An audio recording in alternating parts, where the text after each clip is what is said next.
Hello, I hope you've been well. Guys. Oh my god. Can you see the amount of books? 20 books that I thrifted, and this cost me like $17. These all cost me $17 in all. What? I think like half of my library is thrifted. I have this like giant bookcase full of books, and it's like basically all thrifted. And I keep adding to my collection every time I go thrifting. There's no order to how I'm going to discuss this. Just like there is no order in the rest of my life. Going from right to left, Vicious by V.E. Schwab, and the second book, Vengeful. I think it's kind of like dark academia, science students with magic. This was very popular on BookTok. V.E. Schwab is very popular on BookTok. Victor and Eli started out as college roommates, brilliant, arrogant, lonely boys who recognized the same sharpness and ambition in each other. In their senior year, a shared research interest in adrenaline, near-death experiences, and seemingly supernatural events reveals an intriguing possibility that under the right conditions someone could develop extraordinary abilities. But when their thesis moves from the academic to the experimental, things go horribly wrong. Gorgeous covers, by the way. Red and black undefeated combo. The next book is called Thérèse Desqueyroux. We don't need to talk about how I pronounce that. It's by François Mauriac. I'm not proficient or fluent in French. This entire book is written in French, but I am taking French. I'm gonna look up what this is about because I can't even read what it's about on the back. Thérèse Desqueyroux walks free from court, acquitted of trying to poison her husband. Everyone knew he'd tried to do it, but family honor was more important than the truth. As she travels home to the gloomy forests of Argelos, Thérèse looks back over the marriage that brought her nothing but stifling darkness and wonders, has she really escaped punishment, or is it only just about to begin? Wait. Is this so great for a first French book? No, but it sounds like a great plot that I would read. Okay, I'm gonna translate the reviews on the back. The art is very perfect, and that's all I can read. And then we have The God of Small Things by Arundhati Roy. I can't read the back because there's nothing on the back. It's just reviews.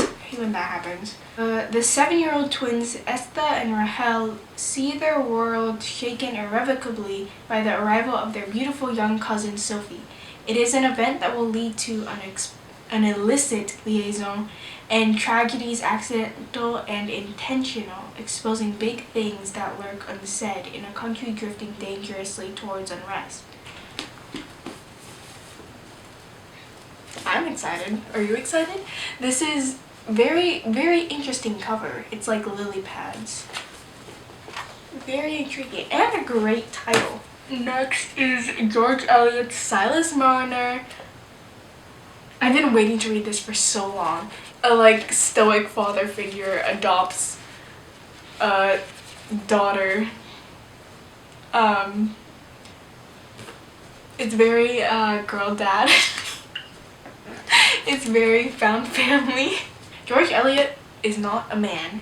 It is a woman parading as a man under a pseudonym because she probably wouldn't have sold anything if she went under her real name.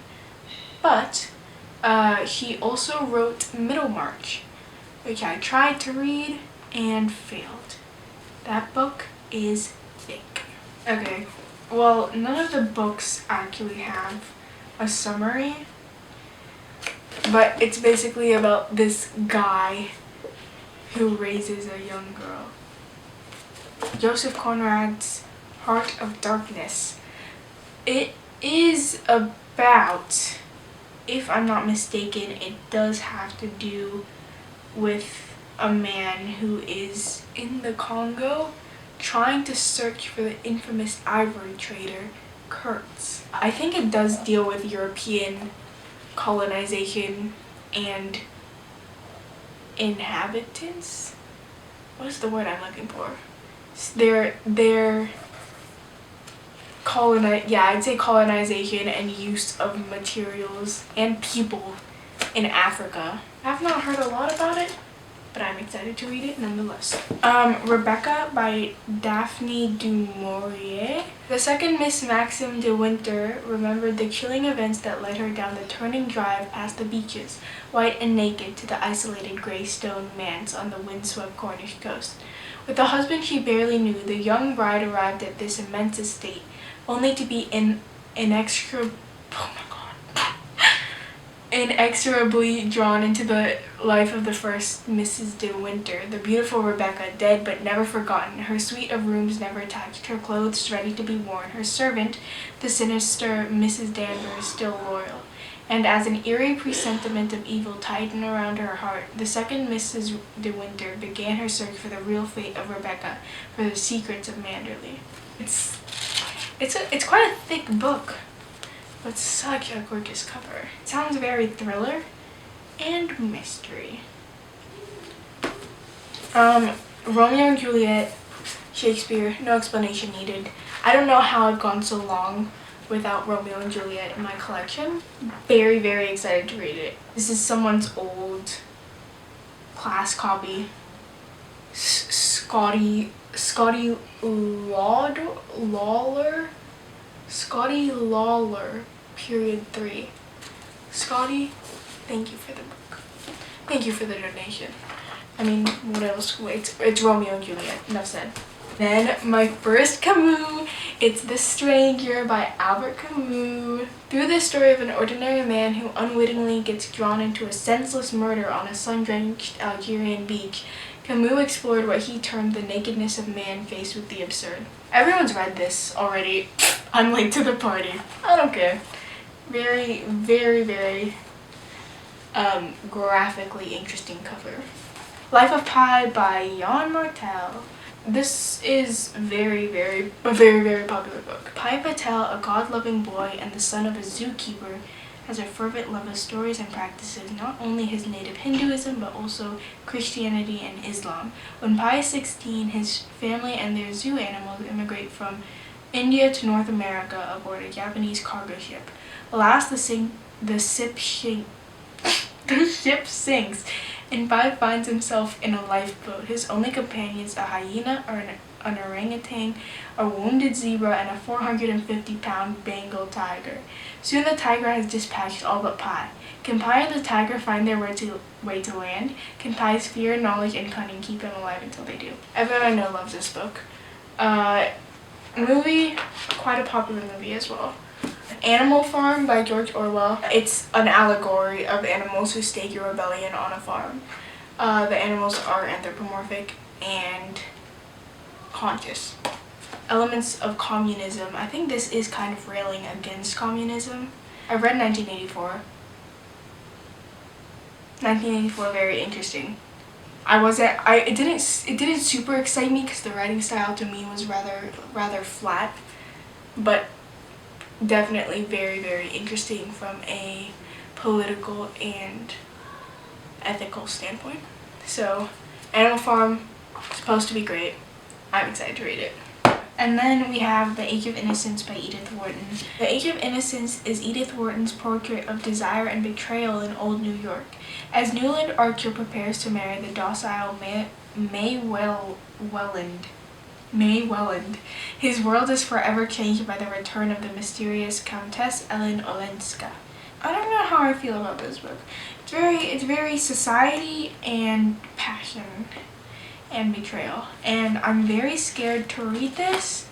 I'm gonna have to carry around this cover in public. So how do you feel about that? How do we feel about that? It's not like I have to carry this around school or anything. We have Eugene Onegin, by Alexander Pushkin. This is an epic. This and another book that's coming up is gonna be like my first foray into the world of non-prose books. Pretty much. Oh, except for plays, but I haven't really read any epics or like really long, book-long poems like this, so I am a little bit apprehensive, but I think I can deal with it. The summary on the back reads, tired of the glitter and glamour of St. Petersburg society, aristocratic dandy Eugene Onegin retreats to the country estate he has recently inherited. With the arrival of the idealistic young poet Vladimir Lenski, he begins an unlikely friendship. As the poet welcomes this urbane addition to his small social circle, and is happy to introduce Onegin to his fiancée Olga and her family. But when Olga's sister Tatiana becomes infatuated with Onegin, his cold rejection of her love brings about a tragedy that engulfs them all. Unfolding with dreamlike inevitability and dazzling energy, Pushkin's tragic poem is one of the great works of Russian literature. I've been meaning to read more Russian stuff. That's a lie. That's a lie. The one time I've tried reading Russian stuff is Crime and Punishment, and I failed miserably. I quit less than 100 pages in because I got bored with it. Agatha Christie's Murder on the Orient Express. One of her better known mysteries, I'd say. I have Death on the Nile, haven't read it yet, but I am so excited to read her stuff because, I mean, it's Agatha Christie. How have I never read Agatha Christie is my question. Just after midnight, the famous Orient Express is stopped in its tracks by a snowdrift. By morning, the millionaire Samuel Edward Rocket lies dead in his compartment, stabbed a dozen times, his door locked from the inside. One of his fellow passengers must be the murderer. Isolated by the storm, Detective Hercule Poirot must find the killer among a dozen of the dead man's enemies before the murderer decides to strike again. I mean, it's Agatha Christie. She's the queen of thriller, mystery, and suspense. So excited. Song of Solomon by Toni Morrison. I had heard vaguely of this title before, and what really compelled me to pick it up though was Toni Morrison's name on it. I have never read Toni Morrison. Again, this has literally nothing on the back about what it's about. Milkman Dead was born shortly after a neighborhood eccentric hurled himself off a rooftop in a vain attempt at flight. For the rest of his life, he too will be trying to fly. As Morrison follows Milkman from his Rust Belt city to the place of his family's origins, he introduces an entire cast of strivers and seeresses, liars and assassins, the inhabitant of a fully realized black world. Very intriguing summary and gorgeous title. Or cover. I cannot wait to read this. And then, again, another book by Toni Morrison. One which I'm the most excited to read is Beloved. This I see everywhere. Staring unflinchingly into the abyss of slavery, this spellbinding novel transforms history into a story as powerful as Exodus and as intimate as a lullaby. Seth, its protagonist, was born a slave and escaped to Ohio, but 18 years later she is still not free. She has too many memories of Sweet Home, the beautiful farm where so many hideous things happened. And Seth's new home is haunted by the ghost of her baby, who died nameless and whose tombstone is engraved with a single word: Beloved. Filled with bitter poetry and suspense as taut as a rope, Beloved is a towering achievement by Nobel Prize laureate Toni Morrison. I'm so excited to read this. I'm so excited to read this. You don't understand how excited I am to read this. The next book, Play It As It Lays by Joan Didion. A ruthless dissection of American life in the late 1960s, Joan Didion's Play It As It Lays captures the mood of an entire generation, plumbing the emptiness and ennui of a seemingly bankrupt society in spare sentences that scour and disturb. Set in the moral limbos of Hollywood, Las Vegas, and the Mojave Desert, Play It As It Lays remains, more than 40 years after its original publication, a profoundly unsettling novel, riveting in its exploration of a woman and a society in crisis, stunning in the still startling intensity of its prose. I love this cover. I see it everywhere. I see people reading this everywhere. It's very, very, very striking. I read the first page of this while I was like preparing for this video, and like I must admit I got rather pulled in. Short is quick, snappy, straight up. Kurt Vonnegut's Slaughterhouse-Five, insanely popular. Slaughterhouse-Five, an American classic, is one of the world's great anti-war books. Centering on the infamous firebombing of Dresden, Billy Pilgrim's Odyssey Through Time reflects the mythic journey of our own fractured lives as we search for meaning in what we fear most. Kurt Vonnegut, I have one other book by him that my mother gave me, and it's called Cat's Cradle. I tried reading it a long time ago, but this is insanely popular, and I'm so excited to read it.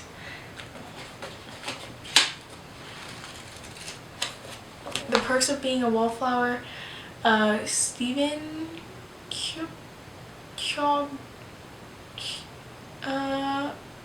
yeah. Let me use a fancy word. It's like a Bildungsroman. It's a coming of age book. And you know, obviously it's been made into a insanely popular film. And I haven't read it, which is truly a shame. I'm so excited to read it. I'm so excited to read all of these books. The Perks of Being a Wallflower is a story about what it's like to travel that strange course through the uncharted territory of high school. The world of first dates, family dramas, and new friends. Of sex, drugs, and the Rocky Horror Picture Show. Of those wild and poignant roller coaster days known as growing up. He wrote and directed the award-winning film adaptation of his novel. He directed it? That's incredible. Jack of all trades, Stephen okay, moving on. Last but not least, this is The Portable Milton by, obviously, John Milton. Okay, sorry, I'm uncomfortable. My stomach is starting to hurt from laying on my stomach for a long time. Which is so annoying. Like, why does your stomach start to hurt?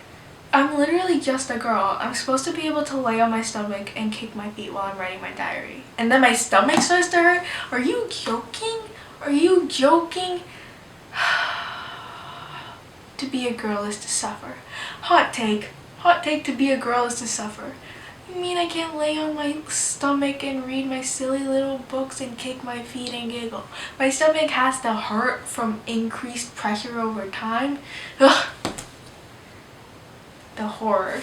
Okay, that's okay, so back to what I was saying before I went on a rant about the horror of girlhood. I'm only really here for Paradise Lost in this book.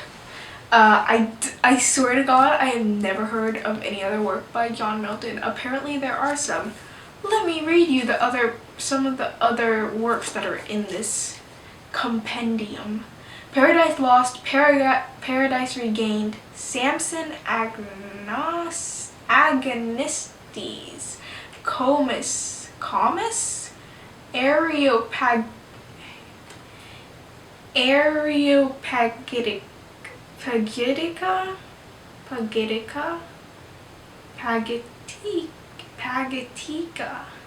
Paradise Lost, very excited to read. Retelling of the Bible, I think, going into detail about the Bible and Genesis, Adam and Eve. To be frank, I am extremely scared to read Paradise Lost. Paradise Lost, and it is an extremely long poem, so much so that it is an epic. And I am shaking in my boots, to be honest. But I'm going to read it because I like the thrill and the danger of getting completely lost in this book and not being able to find my way out. That is all the books I thrifted. These are all from like one store. I hit up like 5 thrift stores and I only found good books at one. Yeah, book haul complete. Now I get to put them away in my bookshelf, which is like the best part of getting new books, is shelving them with all your other books. Okay, I'm going. Bye!